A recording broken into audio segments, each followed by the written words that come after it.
The leaves were the color of old blood that autumn. A castle of black stone rose against the gray northern sky. Wolves on the battlements. A feast burning bright in every window.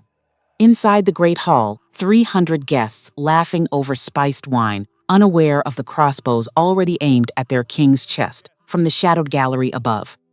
A man in crimson velvet lifted a silver goblet.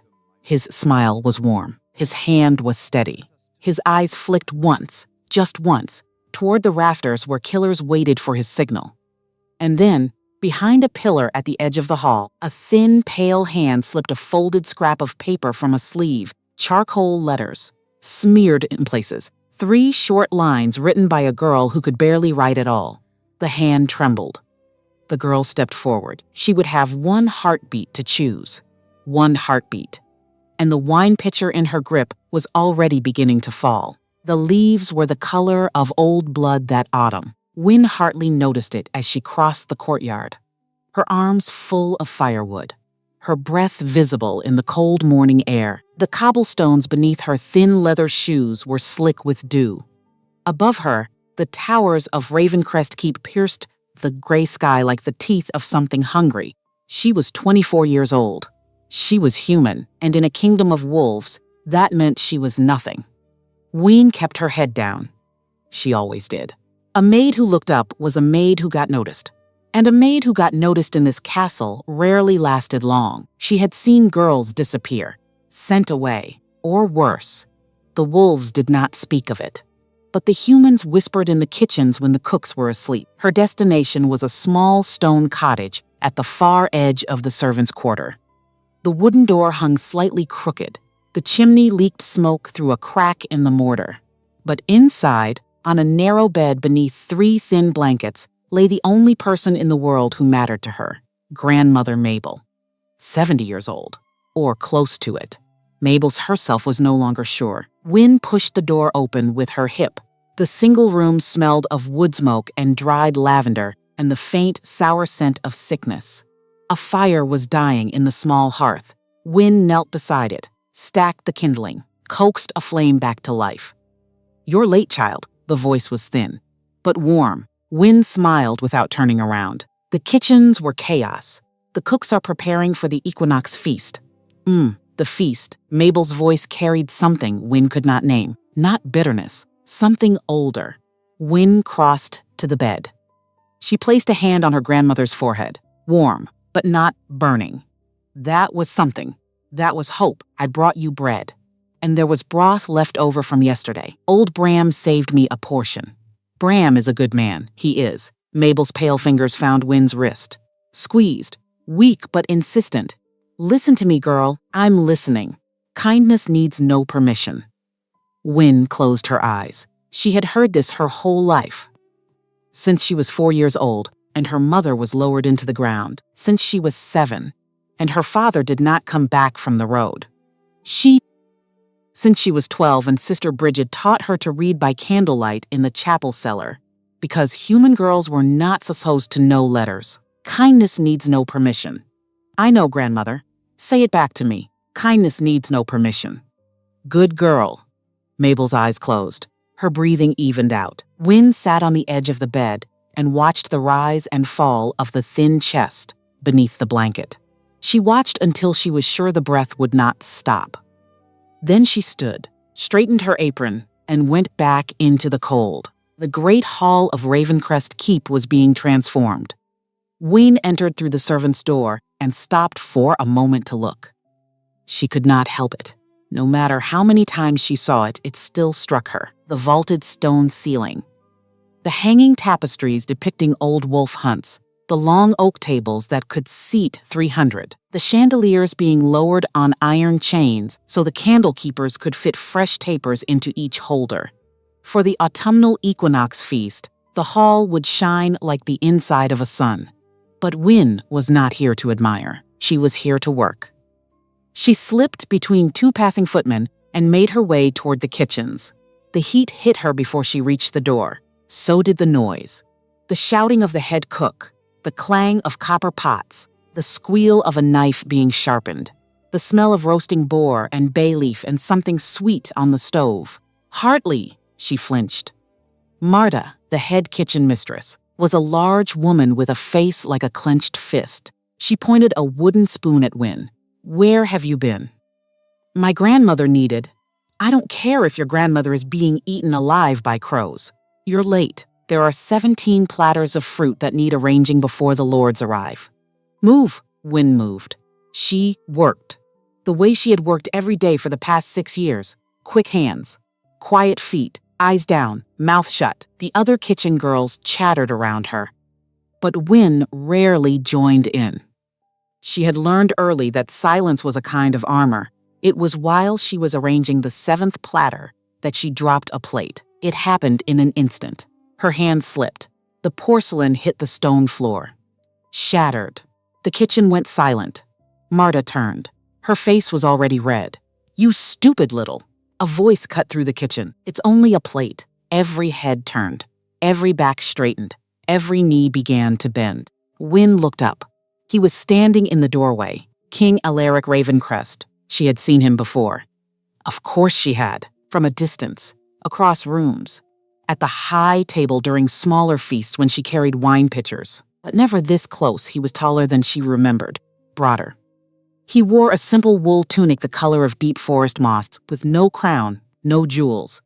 His hair was dark. His eyes were gray. The kind of gray you saw in the sea before a storm.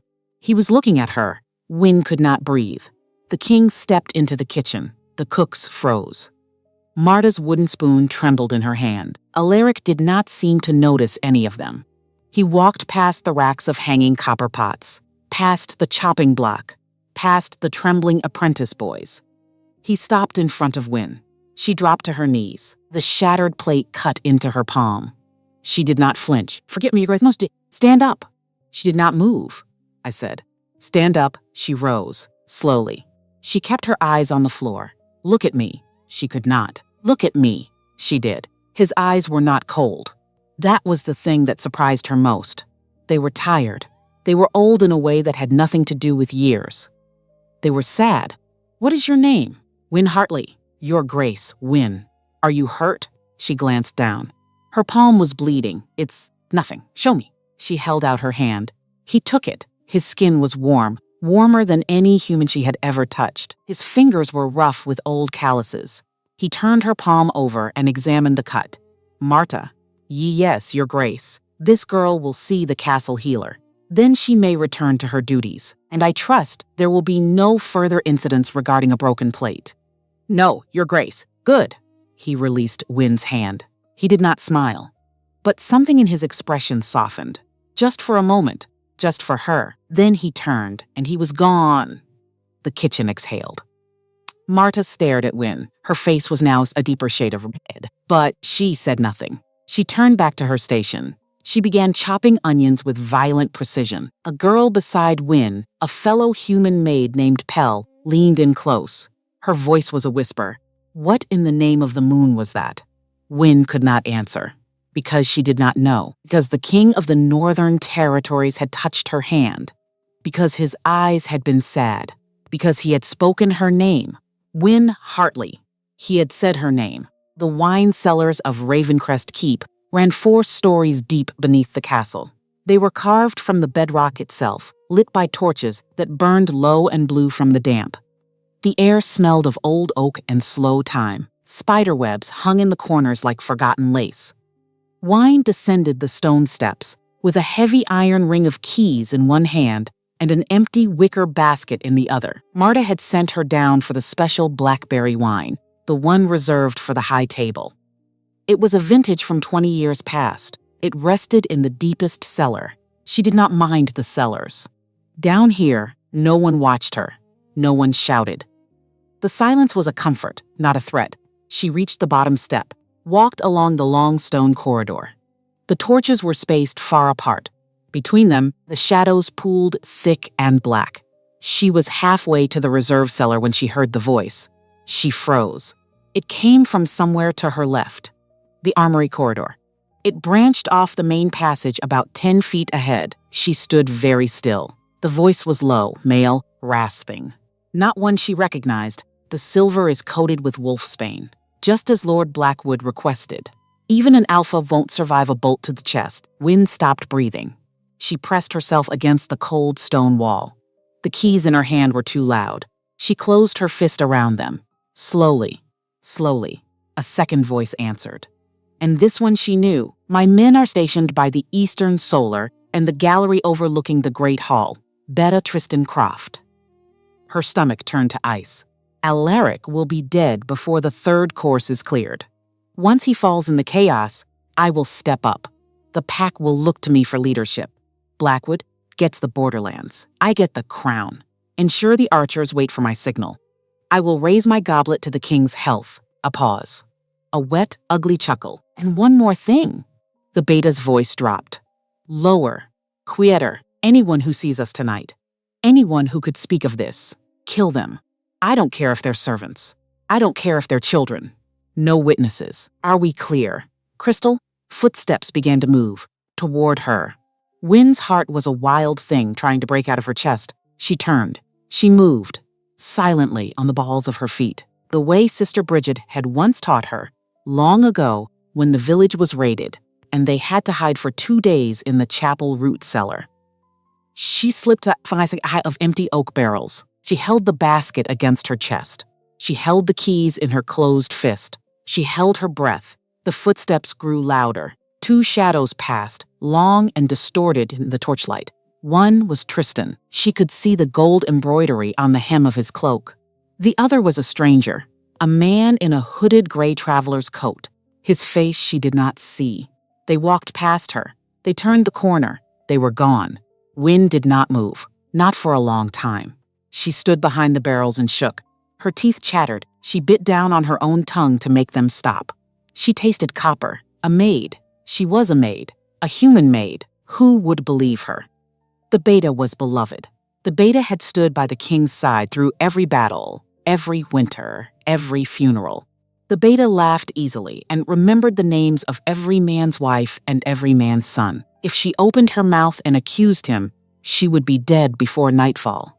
She knew it the way she knew her own name. But there was the king. There was the man who had stopped Marta from striking her. There was the man with the tired eyes who had said her name. And there was her grandmother, lying in a thin cottage at the edge of the castle, eating bread from old Bram's mercy, living because Wynne worked here, living because the king had opened the royal granaries last winter when half the human servants would have starved.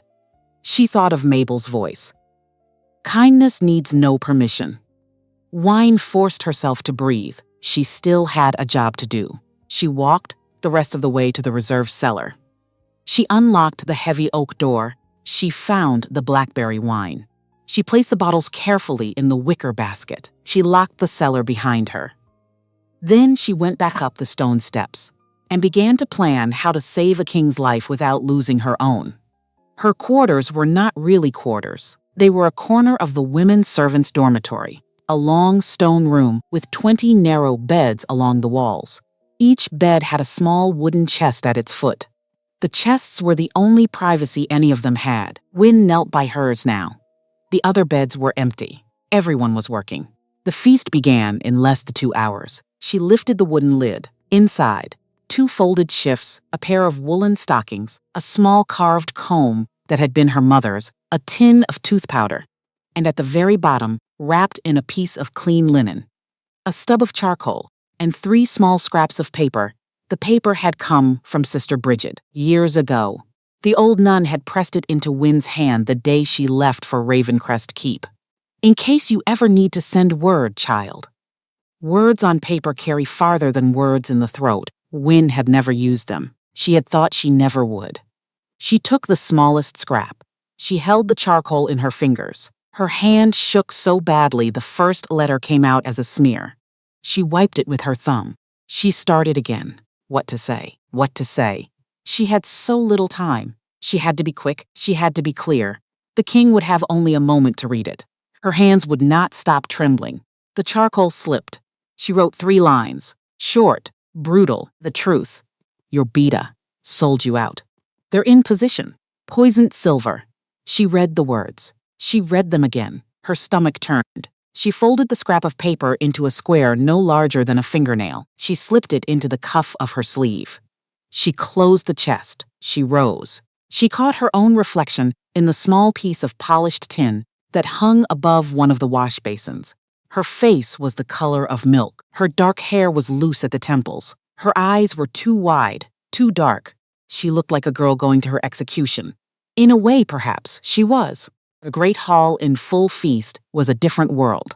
The doors opened, and Wynne stepped through with her wine pitcher.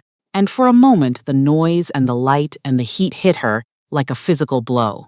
Hundreds of guests, tables groaning under the weight of roasted meats, spiced wine, candied fruits, pies the size of cartwheels. Musicians in the gallery played a slow processional on lutes and drums. The fire pits along the walls roared. The pack was at full strength. Werewolves in their human forms, lords in deep velvets, ladies in silks the color of jewels. The high table sat upon the dais at the far end of the hall, raised 3 steps above the rest. It was the longest table in the room, and in the center of it, in a high-backed chair carved with running wolves, sat King Alaric Ravencrest. He wore a tunic of deep crimson tonight, a heavy silver chain across his shoulders. His dark hair was brushed back. His expression was still, composed, the mask of a king at a feast. To his right sat Beta Tristan Croft. Tristan was laughing. He was leaning toward an elder lord at his right, telling some joke, his silver goblet already lifted halfway to his lips. He was glowing with charm, with ease, with the absolute confidence of a man who believed his enemy was already dead and simply did not know it yet. Wine's hands shook. She forced them still. She walked. The serving hierarchy at a feast like this was strict. The lower servants poured for the lower tables. The senior wine maid served the high table. Wynne was, by no measure, a senior wine maid. But Marta, in the chaos of the kitchens, had simply shoved a pitcher into her hands and pointed at the high table and shouted, "Go!" A small mercy. Or the hand of something larger. Wynne climbed the 3 steps of the dais. The first lord she served was an elder she did not know. She poured. She did not spill. She moved to the next, and the next. She worked her way down the line. She did not look at the king. She did not look at Tristan. Then she was there. Standing beside the king's chair, Alaric did not look at her either. He held out his goblet. A small gesture, almost dismissive. Wynne lifted her pitcher. She thought of her grandmother. Kindness needs no permission. She thought of the king's tired eyes. She thought of the poisoned silver waiting in the gallery above. She took a breath. And then she pretended to stumble. It was not a large stumble, just enough. Her foot caught on nothing at all. The pitcher tipped. A few drops of dark red wine splashed onto the white linen of the high table. Clumsy fool. The voice was Tristan's. Sharp, cutting. His eyes flashed amber for a single instant. The wolf, just beneath the surface. "Watch your hands, human. Forgive me. Forgive me, your grace." Wynne dropped to her knees beside the king's chair. She grabbed a cloth from her apron. She began to wipe up the spilled wine. Her body was between the king and the rest of the table for one heartbeat. One single heartbeat. It was all she needed. Her left hand pressed the folded scrap of paper into the king's palm beneath the table. His fingers closed around it. He did not flinch. He did not look down. He did not look at her. Wynne kept wiping. Her hands were steady now. Strange. The tremblings had stopped. Perhaps because the worst of it was over. Or perhaps because the worst of it was just beginning. "My apologies, your grace," she murmured. "It is nothing." His voice was flat, cold, the voice of a king to a servant. "Return to your duties." She bowed her head. She rose. She stepped backward off the dais. She did not turn until she was 3 steps away. Then she walked, steady, quiet, into the shadows of the servants' alcove. She did not look back, but she could feel him reading. Alaric Ravencrest did not flinch. He had learned long ago how to wear a face. He had learned in the wars his father had fought. He had learned in the council chambers when men twice his age had tried to bend him. He had learned 3 years ago, when his wife had died with their unborn son still inside her, and he had walked into the great hall and announced the news without his voice breaking even once. A king did not flinch, but beneath the table, his thumb unfolded the small square of paper. He glanced down for the briefest moment. The words were charcoal, smeared in places, but legible. Your beta sold you out. They're in position. Poisoned silver. His heart did not change rhythm. It had been trained better than that. The wolf inside him, however, rose. He turned his head a fraction. He looked at Tristan. Tristan was laughing again, white knuckles around his goblet. Eyes darting, just for a fraction of a second, toward the upper gallery. The gallery where the candlelight did not quite reach. Alaric's gaze drifted upward, casually, as a man might glance at a tapestry, as a man might admire the carved beams.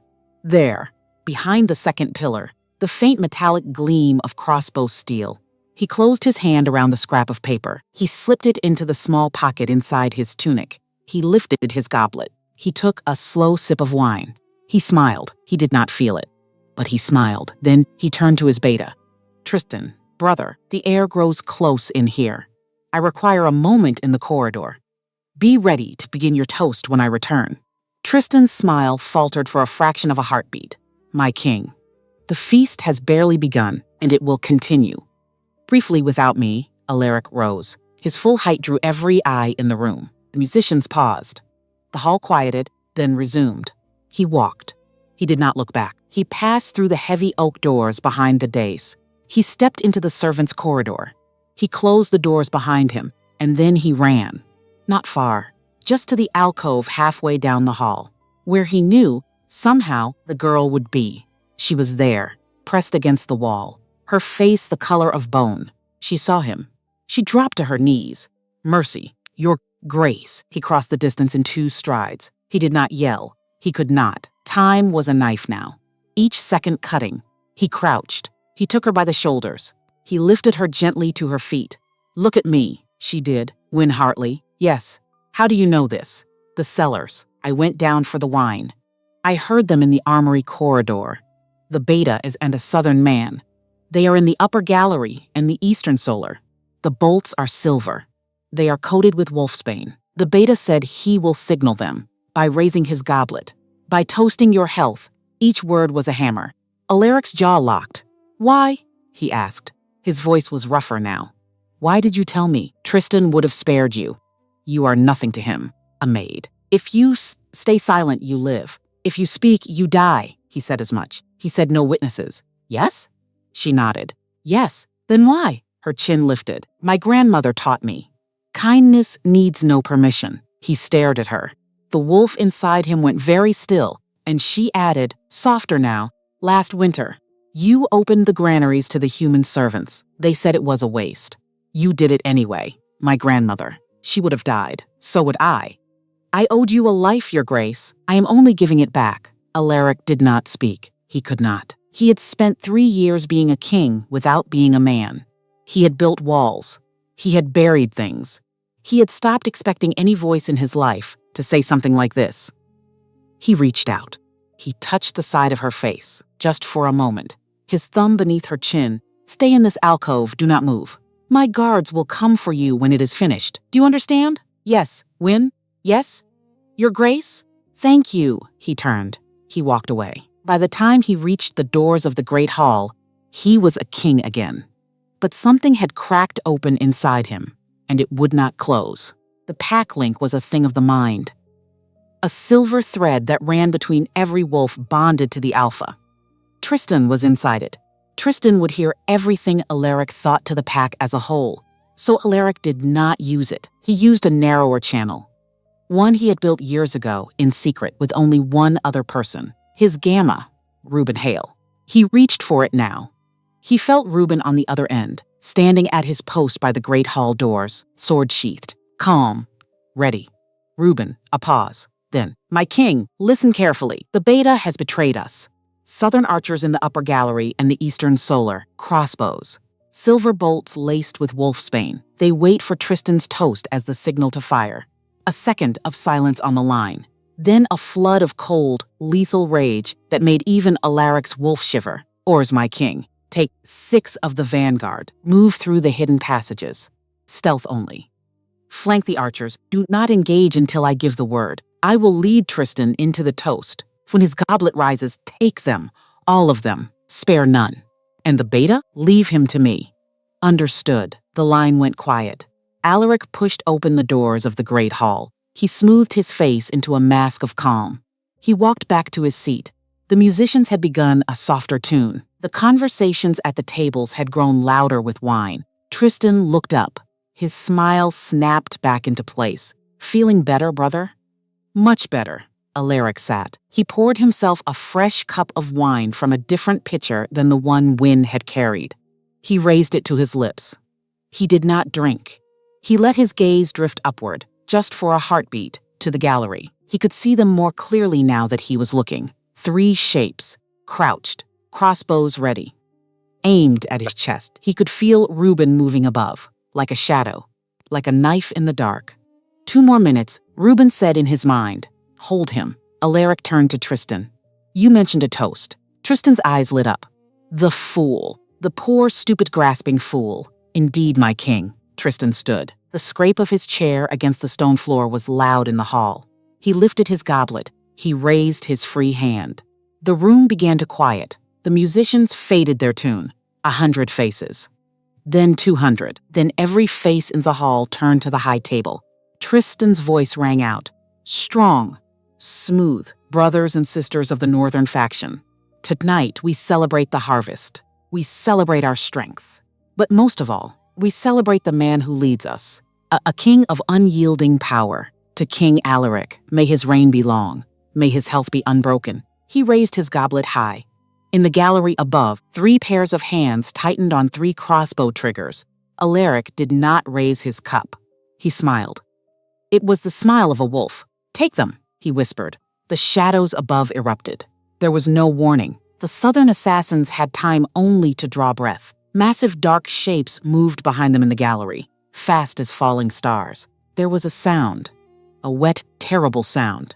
Then another. Then the 3rd crossbow fired wildly into the air. The bolt buried itself in a roasted pig at the center of a lesser table, 3 feet from a startled noblewoman.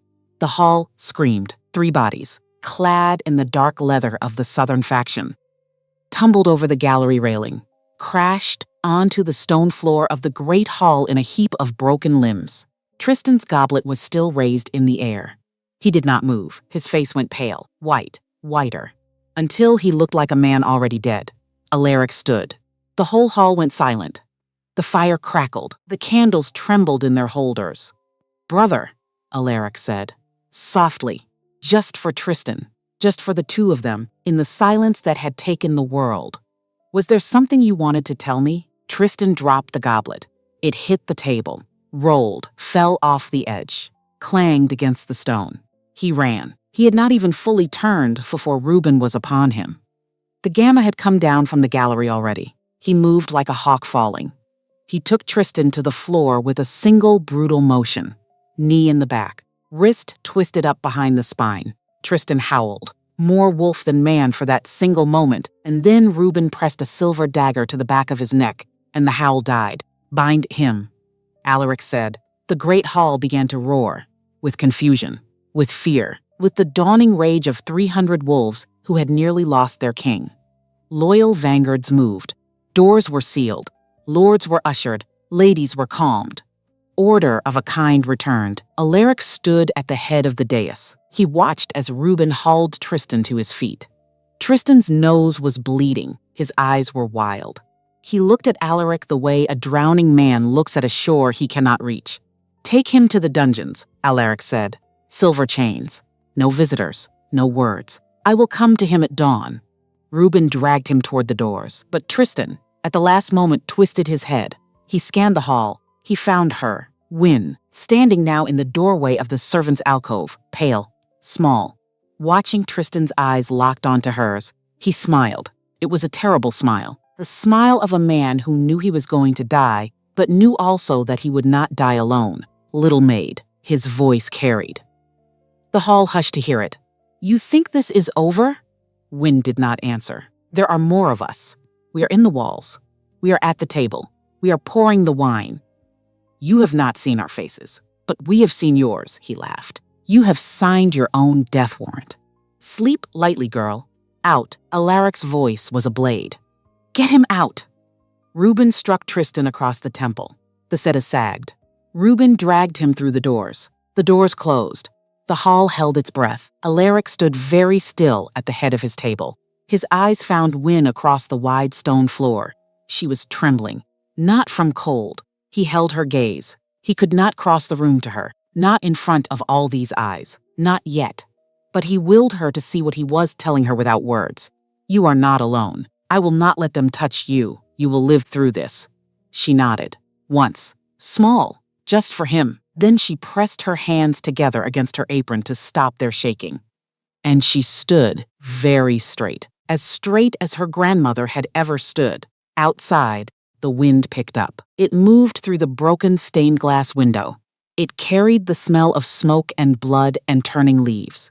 Autumn had only just begun, and the war for Ravencrest Keep had not ended. It had only just opened its first red eye. The dungeons of Ravencrest Keep had no windows. Alaric descended the spiral stair at dawn, a single torch in his left hand, his sword at his hip. The stone walls wept with old damp. The air smelled of iron and mold, and the faint metallic tang of silver. He did not bring guards. He wanted no witnesses for what came next. Tristan was in the deepest cell, bound to an iron ring in the wall by silver chains that hissed against his wrists. The skin beneath was already raw. His head hung low. His dark hair was matted with dried blood from the blow Reuben had given him. He looked up when Alaric stopped at the bars. He smiled. A weak smile. A broken smile. But still a smile, brother. You lost the right to call me that. And yet, Alaric set the torch in the iron sconce beside the cell. The light made Tristan's face look like wax. Who is the second? Tristan tilted his head against the wall. He laughed, a dry, hollow sound, straight to it. No reunion. No years of friendship to weigh against the question. There is no friendship. There is only the question. Then I have no answer, Tristan. I do not know his name. You know enough. I know that Lord Blackwood has another agent in your court, closer to you than I ever was. I know that the Southern Army marches on the winter solstice. I know that this agent has been thinning your border patrols for months, adjusting rotations. Quietly, carefully, the way a man pulls feathers from a bird, one at a time, so the bird does not notice it cannot fly until it is too late. Alaric did not move. A name. I never met him. We spoke through emissaries. I dealt with the Southern man in the lower town. The agent in your court was a shape behind a curtain. You expect me to believe that. I expect nothing.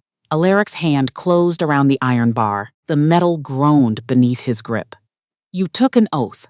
I took many oaths. You stood beside me when my wife was buried. You held my arm when I could not stand. You said you would die before you let harm come to this house. Tristan's face changed. Just for a moment. A flicker. Something that might have been grief if Alaric still believed Tristan capable of it. And you believed me, Tristan said.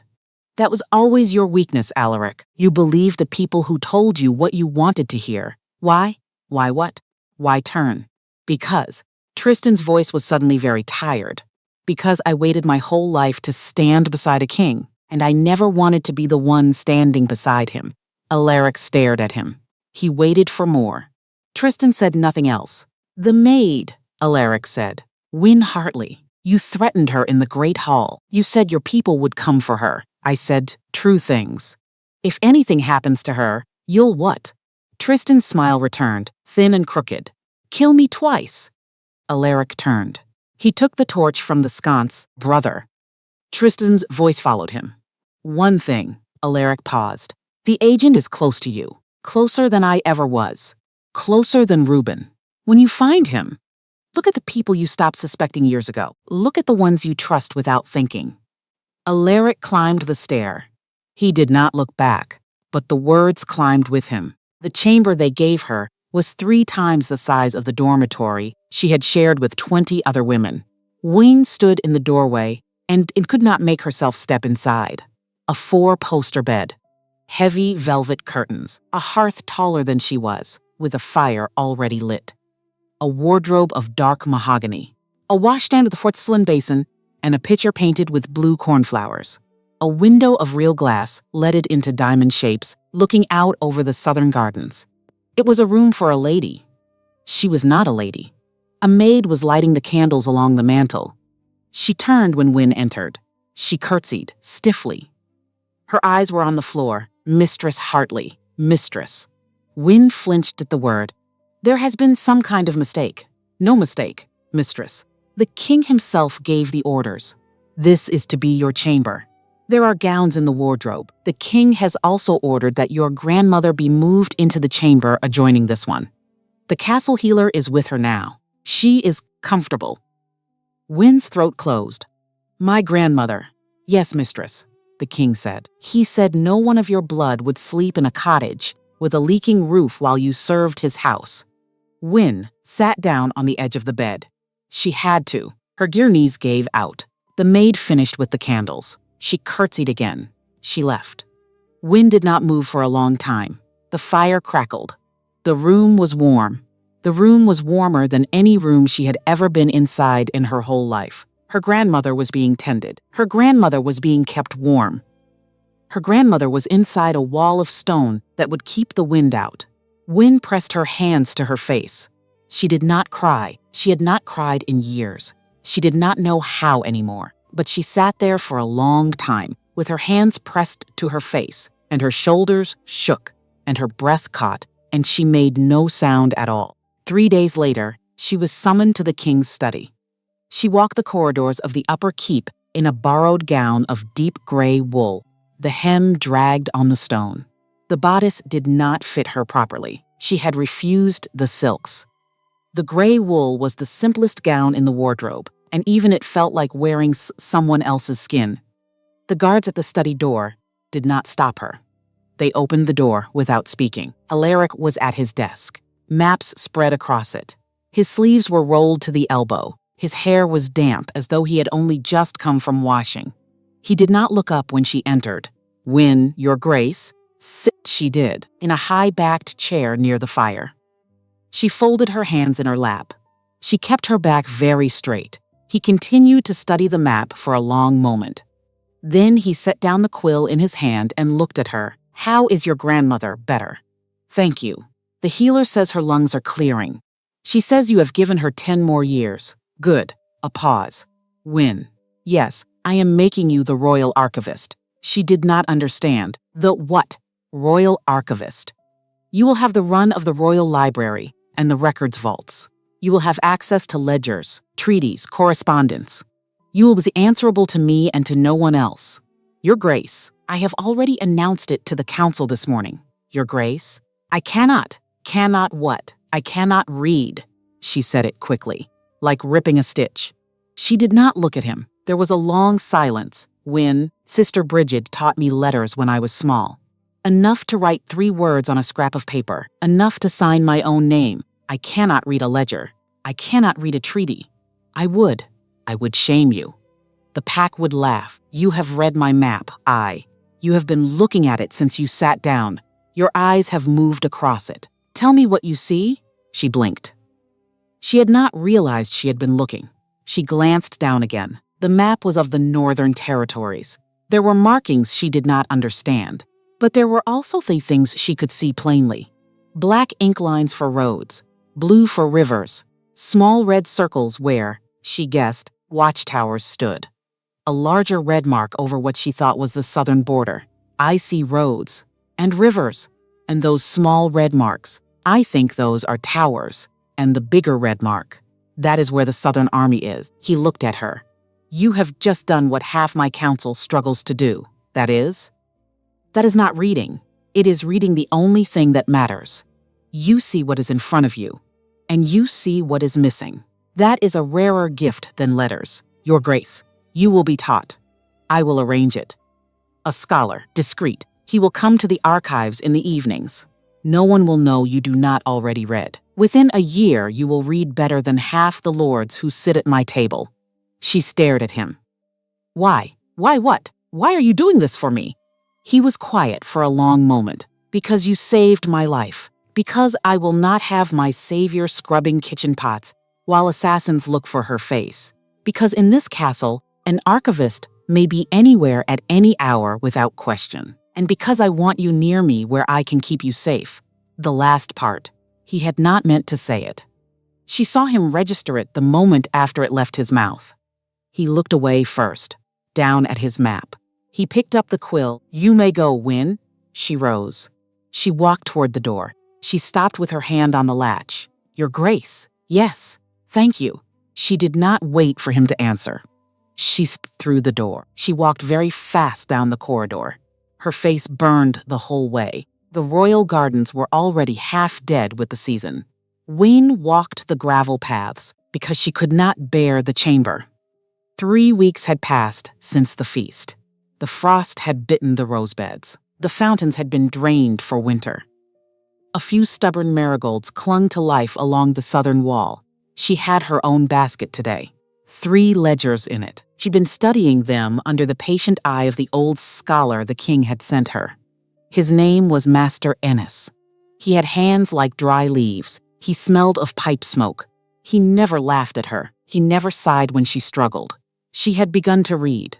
Slowly, painfully. 1 letter at a time, then 1 word, then 1 phrase. Her favorite hour of the day had become the hour just before dawn, when the castle slept, and she sat in the great library with a single candle and worked through a single page of a single ledger. But she had not come here today for reading. She had come because Lady Imogen Marsh had sent her a note that morning. A walk in the gardens, Mistress Archivist. Just the 2 of us. I should so like to know my new neighbor. There was no refusing it. Imogen was the daughter of one of the most powerful lords in the Western Ridges. Imogen's father commanded 40 miles of borderland. To refuse her was to insult half the north. So Win walked and waited. She heard the footsteps before she saw the woman. Imogen Marsh came around the bend in the path like a knife through silk. She was 30 years old, tall. Her hair was the color of dark honey, coiled at the base of her neck with silver pins. Her gown was emerald wool, lined with white fur at the throat. Her eyes were the color of cold spring water. Beautiful, cruel. She stopped in front of Win and looked her up and down. She did not curtsy. Win did not either. She did not know the protocol. She suspected no protocol existed for a kitchen maid and a noblewoman meeting in a frost-killed garden. Mistress Hartley, Lady Marsh, I have wanted to meet you. Properly, you honor me. Imogen began to walk. Slowly, her gloved hand brushed the dry rose bushes as she passed. Tell me, Win. May I call you Win? We are practically sisters now, are we not? All of us crowded together at the high table. Of course, Lady Marsh, you know the king's wife is buried in the crypt below the chapel. Did anyone tell you that? Win's chest tightened. I knew 3 years ago. She was a wolf of the northern bloodline. Strong, beautiful. She died in childbirth. The child died with her. A son, did you know that? A son, I did not. Imogen's hand drifted to a frost-blackened bloom. She crushed it between her fingers. The king has buried a wife. A son, his mother before that, his father before that. Everyone Alaric loves dies, Win. Have you noticed? It is almost a curse, my lady. I do not say this to frighten you. I say it as one woman to another, a warning. A kindness. Imogen turned to look at her. The king cannot love. Not anymore. Whatever he has shown you, whatever favor, whatever soft eyes across a study. It is grief, child, not love. Grief wearing the mask of love, and grief, when it tires of the mask, sets it aside, and the one who wore the mask is left holding nothing. Win's hands were cold. She kept her chin up. Lady Marsh, yes, my grandmother taught me. Kindness needs no permission. How quaint. And I have a question. Oh, if I am nothing, if the king cannot love, if I am a girl who has nothing to offer but a few short years of attention, then why have you walked all the way out here in the cold to tell me so? The silence that followed was not a silence. It was a held blade. Imogen smiled. The smile did not touch her eyes. Be careful, little mouse. The walls of this castle have very long teeth. So I have noticed. A deep voice spoke from the path behind them. Lady Marsh. Both women turned. Alaric. He stood with his hands behind his back. His expression was unreadable. But his eyes were the color of the gray storm now. Not the tired gray of their first meeting, the other gray. The one before lightning, Imogen curtsied. Beautifully, deeply, Your Grace, you are far from your chambers. I came to welcome our new archivist. How thoughtful, I am nothing if not. Return to your chambers, Lady Marsh. Of course, Your Grace. She glided past Alaric. As she passed, she dropped her voice, just enough that Wynne almost did not hear her. You will tire of her by spring. She walked on. Alaric did not turn his head. He did not respond. He waited until Imogen was out of sight. Then he closed the distance to Wynne in 3 long strides. Did she hurt you? Only my pride. Pride is a luxury we cannot afford right now. I have noticed. He let out something that was almost a laugh. Almost. He did not laugh easily. She suspected he had not laughed in a very long time. He offered her his arm. She stared at it. Walk with me. She took his arm. The warmth of him through the sleeve. The size of him beside her. She had to take 2 steps to his one. She tried not to think about any of it. They walked. Reuben intercepted a southern raven this morning. And Blackwood is moving troops toward the Weeping River. The agent inside this castle has been sending him our vanguard rotations. We are being prepared for slaughter from the inside. Have you a suspect? Many. Trusting anyone in this house has become a black art, except me. He looked down at her. Except you. They had come to the glass conservatory at the end of the south garden. It rose from the dead lawn like a small jewel. A glass house built 50 years ago, kept warm year-round by underground pipes from the kitchens. Inside, even now, winter jasmine bloomed in white cascades. The smell, when Alaric pushed open the door, was the smell of summer. Ween stepped inside. The warmth wrapped around her like a blanket. The white blossoms hung above her head. A bee, somehow alive in this season, buzzed lazily past her ear. Alaric stopped just inside the door. She turned to look at him. You have no wolf, he said. No pack ties. No allegiance to any of the squabbling lords in this castle. You are the only person here, Wynne, the only one in the whole keep, that I can be certain is loyal to me. To me. Not to my crown. To me always. He reached out. He brushed a strand of dark hair behind her ear. His thumb lingered just below her cheekbone. For one moment, the king of the Northern Territories was not a king. He was a man who had been very tired for a very long time, and his hand was shaking, just slightly. She felt it. She did not speak. She could not. Then her eyes shifted, past his shoulder, through the glass roof of the conservatory, a shape on the parapet above, a glint of metal in the morning sun. A crossbow. Alaric moved. She did not think. She slammed both palms against his chest. He was twice her weight. He should not have moved, but she had the strength of pure animal terror, and his own body, trained in 100 battles, responded to the warning before his mind caught up. He twisted. The crossbow bolt punched through the glass roof. It missed his back by less than the width of a hand. It struck Wynne in the shoulder. She felt the impact before the pain. A hard, cold punch, then heat, then everything turning slow and far away. She heard glass falling around them like rain. She heard Alaric roar. It was not a sound a human throat could make. It shook the panes of the conservatory. The bee fell dead from the air. She heard the bolt at the same time she felt herself dropping. He caught her before she hit the floor, his face above her. The gray storm in his eyes had become a wildfire of gold. Wynne. Wynne, stay with me. She tried to speak. Silver. Her voice did not feel like her own. It is. Silver. He looked down at the bolt buried just below her collarbone. His face changed. A silver bolt in a wolf was death. A silver bolt in a human, treated quickly, was a wound. But silver bolts were not all the southern man had spoken about. Was it? He was already lifting her. Was it the same? Wolfsbane. Did they? She did not know. She could not say. The world was getting very white at the edges.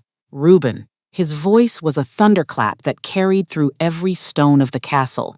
She heard running footsteps. She heard Reuben's voice. She heard other voices. She heard the king say something to the guards in a tone she had never heard before. Something cold. Something killing. Then she was being carried. She turned her face into his chest because she did not want anyone to see her cry. She had not cried in years, but now she could not stop. She woke in her own chamber. The fire was burning. The curtains were drawn. The bolt was gone from her shoulder. There was a bandage wrapped tight around the wound. Her arm in a sling. It hurt. It hurt in a deep, throbbing way, but she was alive. And he was there. Alaric was sitting in a chair beside her bed. His head was bowed. His hands were locked together. His sleeves were dark with dried blood. Her blood. He had not changed. She tried to lift her good hand. The motion caught his attention. He was beside her in a second. He took her hand in both of his. You are awake. The bolt was silver. But there was no wolfsbane on it. The healer says you will heal. There will be a scar. Pretty, a noise from his chest. Almost a laugh. Almost a sob. She could not tell when. I'm here. That bolt was not meant for me. She blinked at him. What? It was meant for you. The angle. The position. The shooter waited until I was distant from you. He fired at a moment when you were turning toward the door. He aimed at you when, the agent in this castle, he came for you. She closed her eyes. She let the news settle into her bones. She should have been afraid. Instead, she felt something colder and clearer. She felt useful. She was a target, which meant she mattered, which meant the agent had been listening, which meant the agent knew that the king and the archivist had begun to look in the right direction, which meant she opened her eyes. Alaric, yes. The grain shipments. What? Master Ennis has been teaching me to read the ledgers. The grain shipments. The ones going south to the border towns. Every third one is marked with a small seal.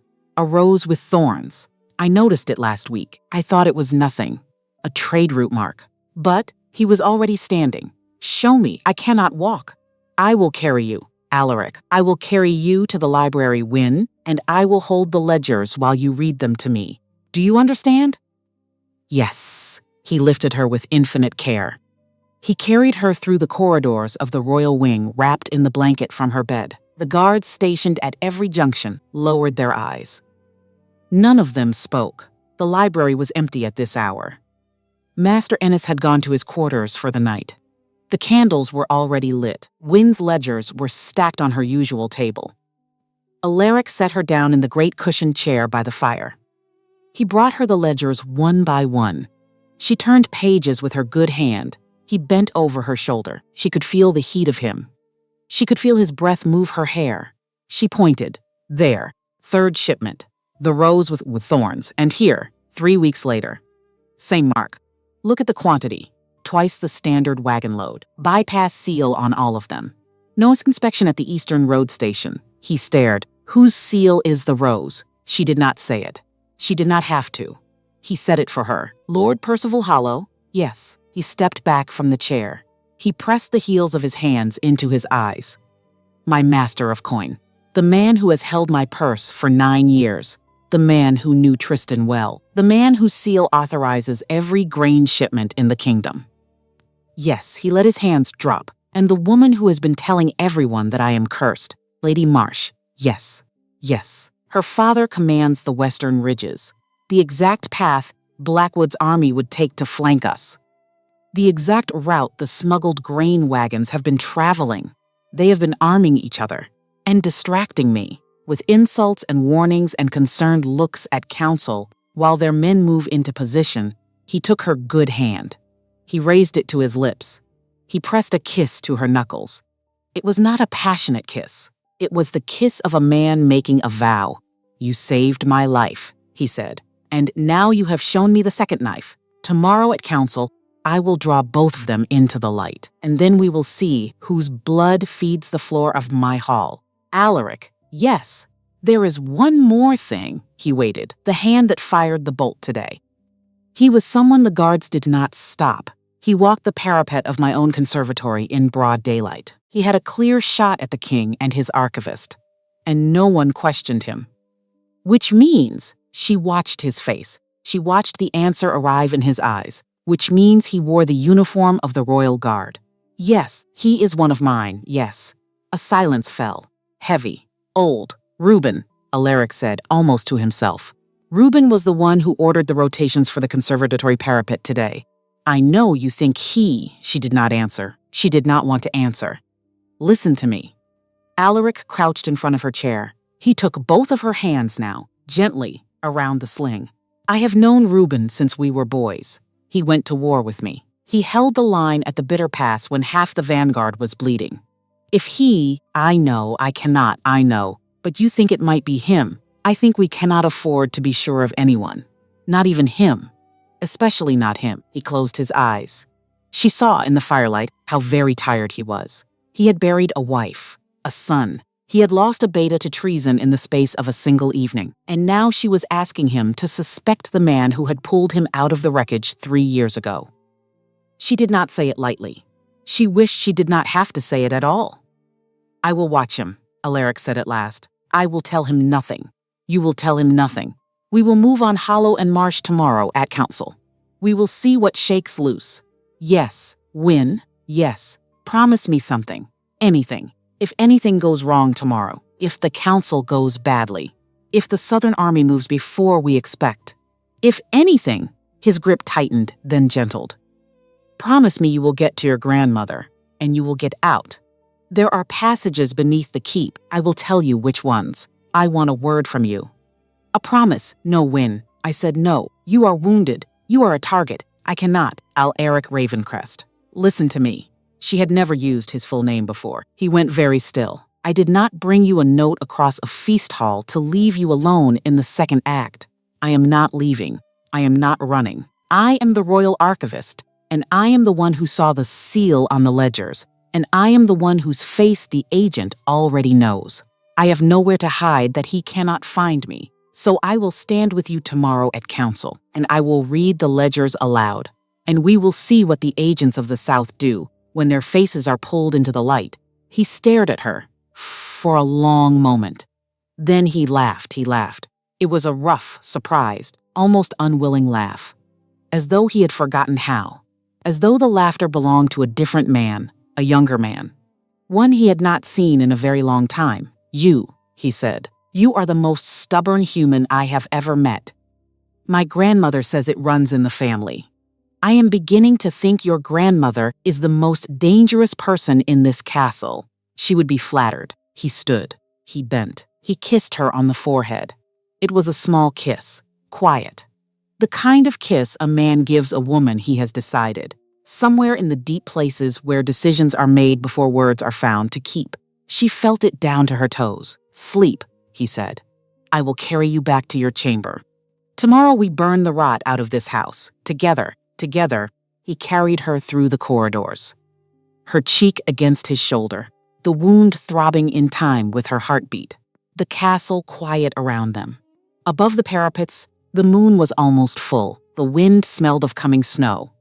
In a cell 4 stories below, Tristan Croft slept against his silver chains. In a chamber at the western edge of the keep, Lady Imogen Marsh sat at her writing desk and composed a letter she did not yet know she would never finish sending. In the Master of Coins' quarters, Lord Percival Hollow counted out 50 gold coins and slid them into a leather pouch for a courier who was already dead. And in the guard barracks below the eastern tower, a man took off the royal uniform he had worn that morning. He washed his hands. He hung the coat carefully on its peg. He sat down on his cot. He picked up a small folded letter from his bedside table. He read it. He held it to the candle flame. He watched it burn. Then he closed his eyes, and he waited for tomorrow. Dawn broke gray and brittle over Ravencrest Keep. The High Council chamber sat in the oldest wing of the castle.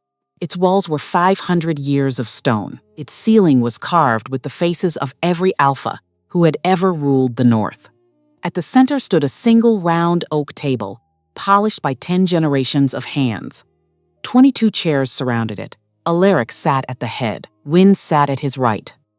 The chair at his right was the chair of the Beta. It had been Tristan's chair for 14 years. Now a human woman sat in it, her arm in a sling, a stack of leather ledgers on the table before her. The lords entered. They saw her. Their steps slowed, their eyes widened, then their masks of courtesy returned. They took their seats. They nodded to the king. They did not nod to her. Lord Percival Hollow sat across from her. He was 45, lean, impeccable in midnight blue velvet. His hair was silver at the temples. He smiled at Wynne. A small, polite smile. The smile of a man who believed he was 3 steps ahead. Lady Imogen Marsh sat to his left. She did not smile. Her cold, spring eyes flicked over Winston's sling and away again. Reuben Hale stood by the door. His sword was sheathed. His face was unreadable. Wayne had not slept. She had spent the night with her good hand pressed over her grandmother's heart, listening to the soft rise and fall of the old woman's breath in the room beside hers. She had not told Mabel about the bolt. She had not told her about the council. She had only kissed her forehead and said, "I love you." Grandmother and Mabel, half asleep, had said, "Kindness needs no permission, child, and you have always known it." Now she sat at a council table. She did not feel like a council member. She felt like a girl in a borrowed gown, with charcoal still under her fingernails from the ledger pages. But she sat very straight. Alaric began. "I have called this council to address the threat from the south. Lord Garrick Blackwood has massed forces near the Weeping River. He intends to march on the winter solstice. We will be ready." A ripple moved around the table. Lord Percival leaned forward. His voice was smooth. "Concerned, Your Grace, a siege will exhaust us. The western trade routes feed our winter stores. If Blackwood cuts them, we starve before the thaw. I urge you to consider an emissary, a truce, even a brief one." To buy us time, Alaric did not move. "A truce? Yes, Your Grace. Or perhaps we should simply open the gates and spare him the trouble of breaking them down." The room went very still. Percival's smile did not falter, but the muscles around his eyes tightened. "I do not understand your meaning, Your Grace." Alaric turned his head. "Win." She slid the topmost ledger across the table. It came to a stop in front of Percival. The ledger was open. On the page were 3 columns of grain shipments, each marked in faint pink wax with a small seal, a rose, with thorns. Percival's eyes dropped to the page. He did not breathe. "Every 3rd shipment to the southern border for the last 11 months, Wynne said."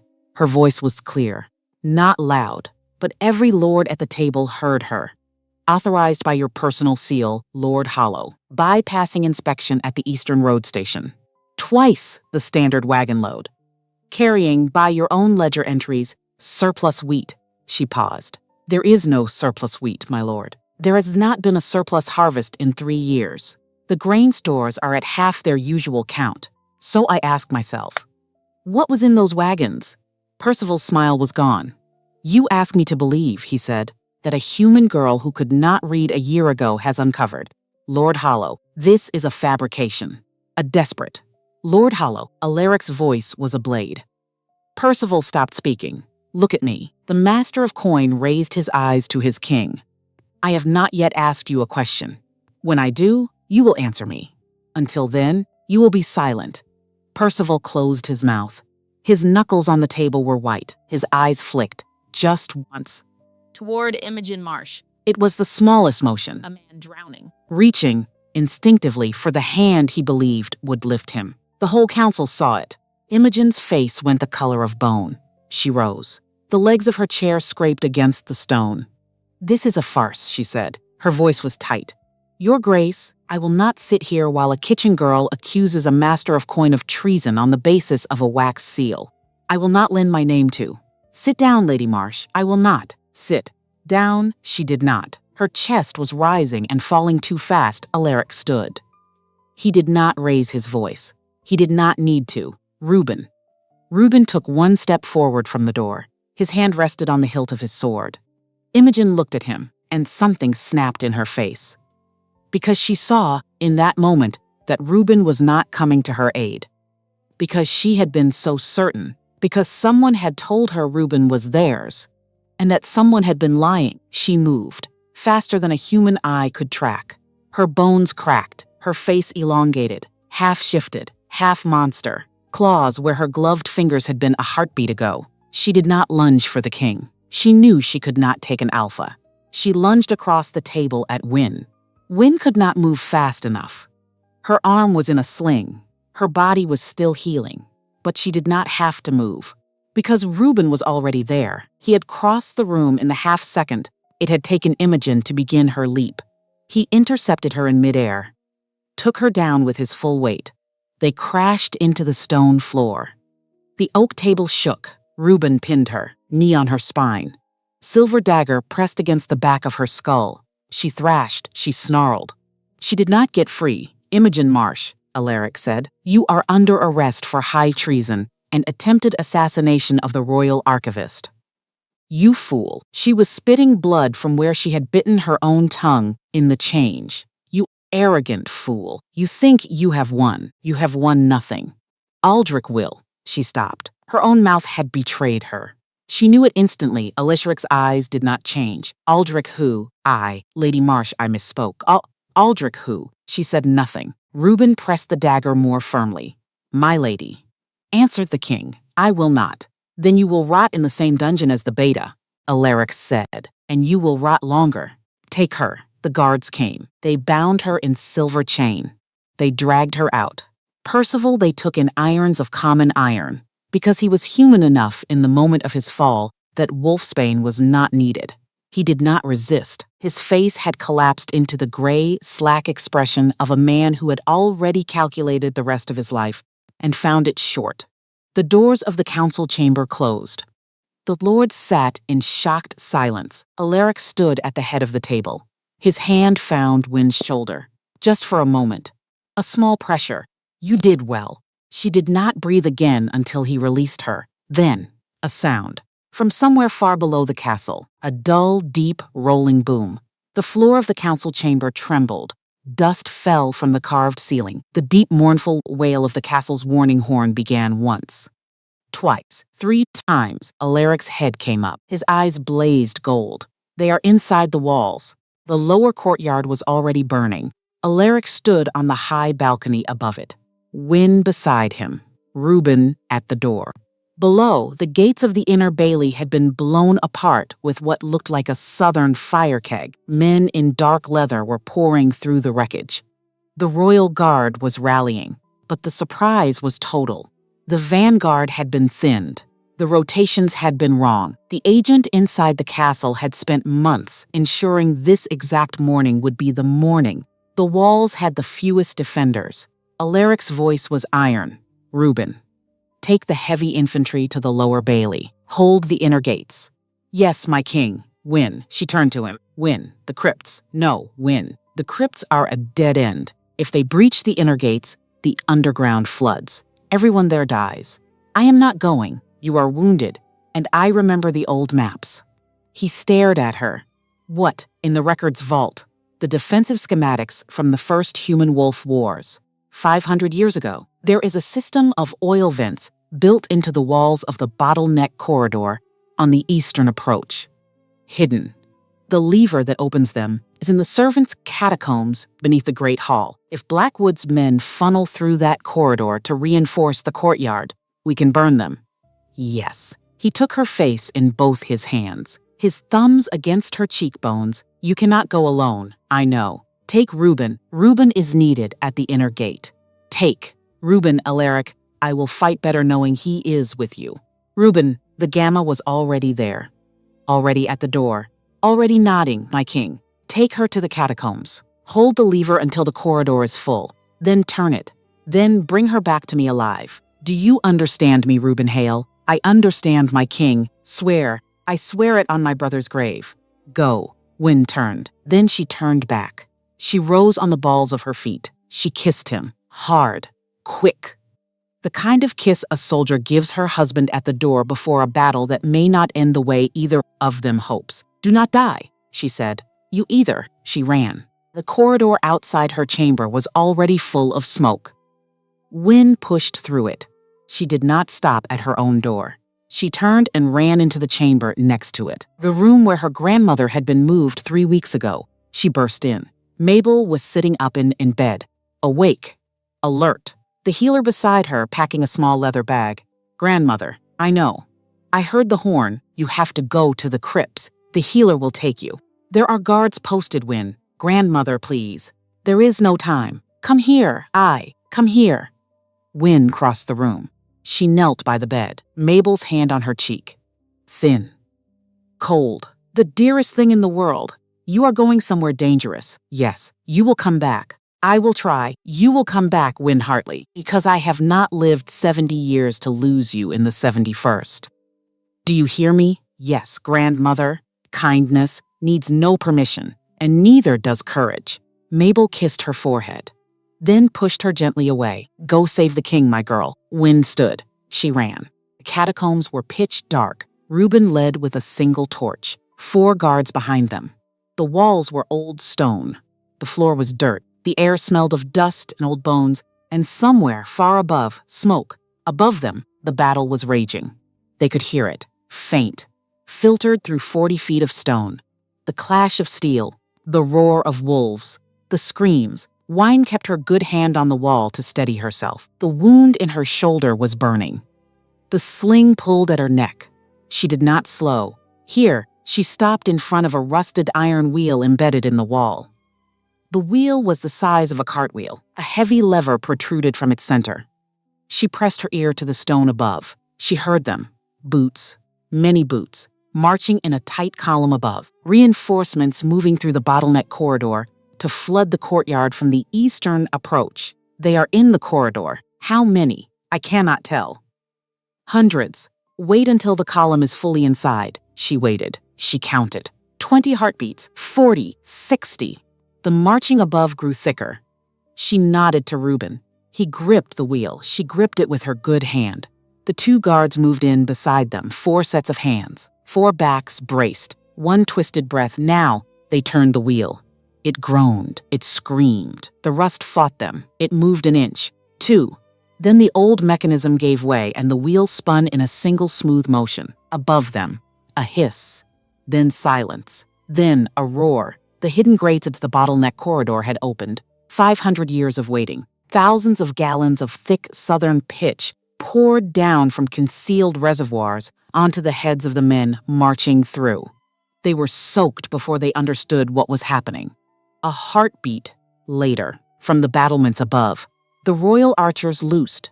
Flaming arrows. The inferno that followed lit the morning sky. Win did not see it, but she heard it. Even 40 feet below the earth. She heard the corridor become a furnace. She heard the screams cut short. She heard Blackwood's reinforcements turn to ash, in the place where they had thought they were victorious. She sat down, hard, on the dirt floor. Reuben was beside her. You did it. We did. My king, we need to. He is fighting Blackwood. He needs to know the reinforcements are dead. Tell him. Reuben closed his eyes. The pack link, the silver thread. She watched him. He opened his eyes. He knows. The courtyard was a ruin. Stone burned. Men bled. Wolves and human soldiers locked in a final grinding melee that no longer had any shape. At the center, Alaric. Lord Garrick Blackwood, the Southern Alpha, was a brute of a man, 50 years old, broad as an ox, a face cut by an old scar from temple to jaw. In his hand, a massive silver greataxe. The blade as long as a child was tall. The Southern wolves had been forging their hatred for a generation. He had carried this axe for half of it. They circled each other. 2 alphas, the crown of the north between them. Blackwood swung. Alaric ducked. The axe took a chunk out of the courtyard fountain behind him. Stone exploded. Alaric struck. His blade scored Blackwood's ribs. The Southerner did not slow. Again, the axe came down. Alaric blocked with his crossguard. The force of it drove him to one knee. He felt his sword arm shake. He pushed up, slammed his shoulder into Blackwood's chest. The Southerner stumbled. Alaric struck. The blade opened a long cut across Blackwood's bicep. Not enough. Not enough. Blackwood was the larger wolf, the stronger swing. Each parry was costing Alaric strength. Each block was buying him only seconds. Then, the roar from the eastern wall. The column of fire that rose into the sky. Blackwood's head turned. He had heard, even through the battle, the screams of his reinforcements as they were unmade by pitch and flame. It was a fraction of a second. It was enough. Alaric did not take the opening, because in the same fraction of that second, a smaller figure burst through the smoke of the courtyard. Win. Her arm out of the sling, her dark hair loose, a clay jug of pitch from the catacombs in her good hand. She did not look at Alaric. She did not stop. She ran straight at Blackwood's back. She swung the jug with the strength of every prayer her grandmother had ever taught her. The clay shattered against the back of Blackwood's leather armor. Pitch poured down the Southerner's back, his shoulders, his hair. Alaric did not need to be told. He had already seen the torch that had fallen from a dying guard 10 feet away. He moved, faster than he had ever moved. He scooped the torch from the ground. He pressed the torch to the pitch. The flame caught instantly. The Southern Alpha staggered back, engulfed. The roar was not human. It was not wolf either. It was something older and more terrible than both. Alaric did not stand back. He stepped forward. He drove his blade home. The Southern Alpha's eyes went wide. Then empty, Blackwood collapsed. The fire ate what was left. A great silence rolled out across the courtyard. The Southern soldiers nearest the body saw their Alpha fall. They saw the flame. They saw the King of the North, standing above their leader's burning corpse.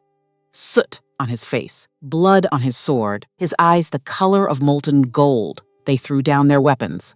It rippled outward, a wave, across the entire courtyard, across the inner bailey, across the wreckage of the gates. The siege of Ravencrest Keep was over.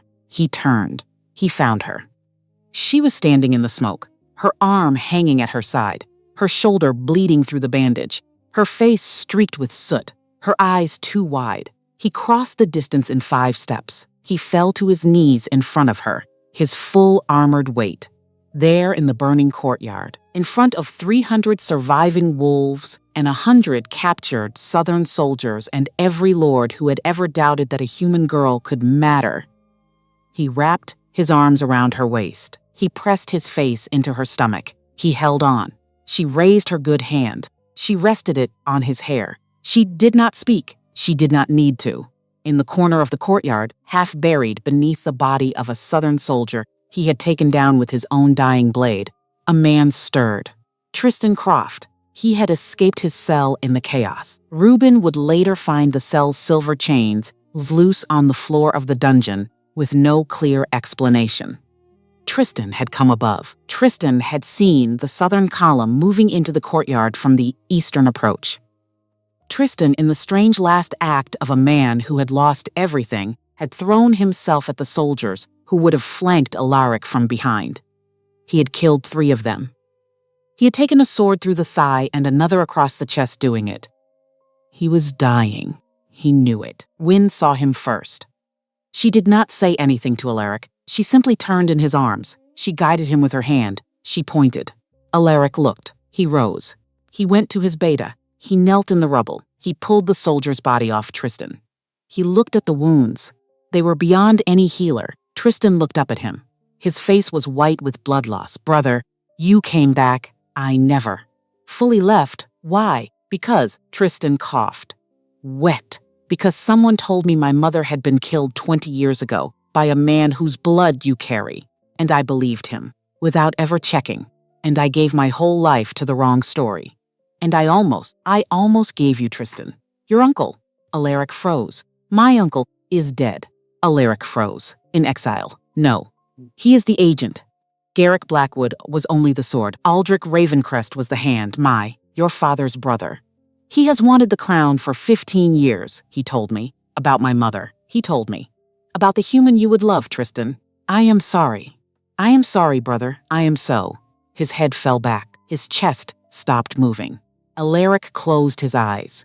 He held his beta's body for a long moment. He did not weep, but his shoulders shook. Wynne knelt beside him. She put her hand on his back. She let him grieve in the only way a king is allowed to grieve, in silence, briefly, with the wind moving the smoke around them like a slow gray sea. Then, in Tristan's coat pocket, a folded letter. Wynne saw the corner of it. She drew it out gently. She handed it to Alaric. He opened it with one hand. He read it. It was Tristan's handwriting. The date was 4 months ago. Brother, I am writing this in case I do not find the courage to speak it aloud. I have been deceived for most of my life. There is a story I was told about my mother that I have just begun to believe was a lie. If it is a lie, I have done terrible things in its name. If it is not a lie, I have done things I cannot undo. I am writing to ask you for time. Time to be sure. I do not know yet what side of this I will stand on when the day comes. But know this. Whatever I have done, whatever I do, I have loved you as a brother every day of my life. I will not be able to undo what is already in motion. I can only hope that at the end I am able to choose correctly. Even if I cannot save myself, it was unsigned. Unsent, Alaric folded it once, twice. He pressed it inside his tunic, against his heart. He rose. He lifted his beta's body in his own arms. He carried him out of the courtyard himself. The way he had once promised, decades ago, that one would carry the other off any field where they might fall. The pack watched him pass. Wynn walked behind him. No one spoke. The wind moved the leaves, and the ash and the world turned slow and gray. And somewhere in the north, in a hidden estate that had been abandoned to a dead man for 15 years, an old wolf in fine clothes received a raven and read its message and understood that he had failed and that he had been seen. But that is another story. For now, the keep was safe. For now, the war was over. For now. A month passed. The great hall was rebuilt. The stones were repaired. The tapestries were rehung. The shattered windows were fitted with new glass, plain this time, not stained. Alaric had asked for plain. He said the hall had seen enough color from blood. The pack gathered. Every lord and lady of the north, Zetzer houses, the greater. The servants in their best wool, given a place at the lower tables. The human staff of the kitchens. Old Bram, freshly bathed, his thin white hair combed, sitting at a table for the first time in his life. Sister Bridget had been brought from the chapel of Wynn's childhood village. She sat at the head of the human servants' table. She wore a fresh habit. She wept openly into a handkerchief and did not seem to care who saw. Grandmother Mabel sat at the high table, in a chair beside the king's. She wore a gown of soft gray wool with silver buttons. The healer had said 3 weeks ago that Mabel would walk again, slowly, in time. Today she had walked to her chair on her own feet, with Wynn's arm under hers. The pack had risen as she entered, 300 wolves. Standing for a human grandmother, she had told Wynn afterward that she did not know whether to laugh or cry, and so she had done both. Now she watched. Eyes bright, hands folded in her lap. Wynn stood at the front of the hall. She wore a gown of deep crimson, the color of autumn leaves, the color of the blood she had not lost. Her dark hair was loose down her back, pinned only at the crown with a single silver clasp. Her shoulders still bore the bandage beneath the gown. She had refused to remove it for the ceremony. She had said, "Let the scar be part of the crown." Alaric stood beside her. In his hands, a small circlet, forged not of heavy gold but of intertwined silver vines, set with a single ruby at the center, the color of the gown, the color of the leaves, the color of the heart she had given him, without ever asking him for his in exchange. The hall was silent. He spoke. "Tradition says an alpha must take a wolf to be his Luna. A murmur, tradition, has nearly burned this house to the ground. Twice, the murmur stilled. Tradition gave me a beta who turned. A master of coin who sold our grain. A lady of high blood who tried to murder my archivist in the heart of my own gardens. Tradition has not served this house. The blood of wolves has not served this house. Power and lineage and pure ancestry have not served this house." He paused. "This has served this house." He turned to Wynn, a maid, a human girl, 24 years old, who slipped a note into my hand at a feast when she did not know if she would live to see the morning. Who read ledgers she had only just learned how to read. Who ran into a burning courtyard with a jug of pitch and saved a king who outweighed her 3 times over. Who chose, again and again, to do the kind and dangerous thing, because her grandmother taught her that kindness needs no permission. He raised the silver circlet. "I declare, before this pack and before every house of the north, that Wynn Hartley is my chosen Luna, that she will rule beside me, that her word in this house will carry the weight of my own, that any harm done to her will be answered by me with the full force of this crown. Bow to your queen." He set the circlet on her head. The ruby caught the firelight. 300 wolves. They knelt, lords, ladies, soldiers, healers, the kitchen staff, the footmen, old Bram, lowering himself slowly with the help of the chair beside him. Sister Bridget, sobbing into her handkerchief, the Gamma, The captains. The maids who had once curtsied stiffly with envy in their eyes and now curtsied freely with tears. In the center of it all, Grandmother Mabel, who could not kneel, who instead pressed her hand to her heart, who whispered, just loud enough for Win to hear across the silent hall, "Kindness needs no permission, my girl, and neither does a queen." Win's eyes filled. She did not let the tears fall. She turned to Alaric. She took his hand. She lifted his hand. She turned it. She kissed the inside of his wrist, the same wrist where, weeks ago, she had pressed a folded scrap of paper that had said, "Your beta sold you out." He looked at her. He smiled. It was a small smile. Not the smiles of a king, the smile of a man who had buried his heart 3 years ago and had finally, against all his own efforts, dug it up. "Crimson Queen of the North," he said, softly. "Just for her, steady king," she answered. "Just for him." The hall rose. The cheer that followed shook the new glass in the windows. That evening, when the feast had ended and the lords had gone to their chambers and the servants had banked the great fires, and the corridors of the castle were quiet at last, Alaric and Win stood together on the balcony of the king's wing. The first snow of the season was falling.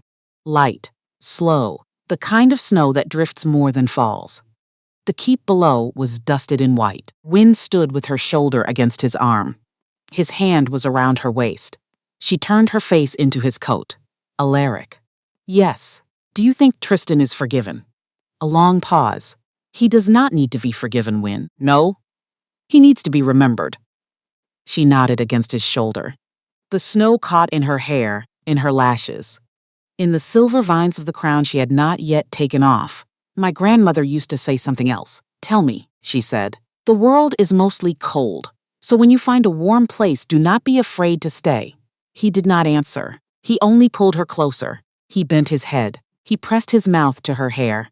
The snow kept falling. In a dungeon below, an empty cell. Its silver chains coiled on the floor. The man who had worn them was buried that morning in the crypt of the Ravencrest dead. Beside the king's wife, beside the king's father, beside the small unmarked stone where the king's son had not yet been born. In another cell deeper still, Lady Imogen Marsh sat against a damp wall and would not eat. In the Master of Coin's chambers, the seal of the Rose and Thorns had been broken in half and locked in an iron box. In her chamber down the hall, Grandmother Mabel slept with a small carved comb in her hand. The comb had belonged to Win's mother. Mabel had kept it for 20 years. She would give it back to Win in the morning. In a hidden estate far to the north, a candle burned in an upstairs window. A man waited. He was patient. He had been patient for 15 years. He could wait longer. But that, as they say, is another story. For tonight, on a balcony in Ravencrest Keep, 2 people stood together in the falling snow. For tonight, a kingdom slept under a queen who had once been invisible. For tonight, the warmest place in the cold world was the place between 2 folded hands. And that, for now, was enough.